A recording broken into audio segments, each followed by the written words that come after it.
Ny taranja matematika sy frantsay no natrehandreo mpiadina tamin'ity androany ity.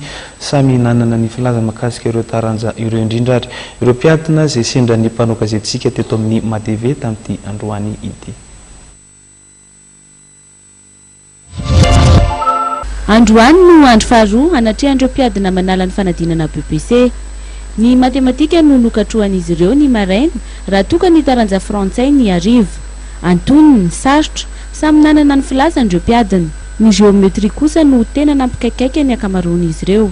Matematika zao hita hoe mora fa tsy nitovy tamin'ny eritaona fa asakasaka le méthode nianaranao anazy any aloha. Fa misy fanontaniana mafy eto. Izy roa moramora ihany par rapport amin'ny tamin'ny eritaona. Dia fa ny SVT ohatran'ny sarosarotra aloha Taiza izay hoe sarotsarotra izay? sarosarotra ihany fa numerika no mba mora. Maro koa ireo ray aman-dreny no nisafidiny hanatitra sakafo ireo zanany mba hialana amin'ny mety firotorotona sy ny fahatarana. Any andro vangatsika dia mba sakafo mafana za. Dia inona no tena antony manokana hoe tsy nalaina izy dia nety nanota sakafo taratrany dia aveo naverina? Manjary reraka be indray. Be mivezivezy koa malaina.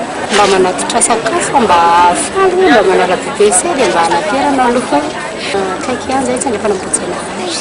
Fa inona le tena hoe antony nampatonga hoe aloha naterana fa tsy hoe tsenaina dia mandeha mody aveo dia manjary? Vizana izy dia mitotototo. Mandeha mody dia makatinga hoe tsy mitombona tsara ny saina. Ny adina taranja tantara sy géographie ary ny fizika no tanterahandreo mpiadina rahampitso. Mbola hitohy hatramin'ny alakamisy kosa ho an'izay nisafidiny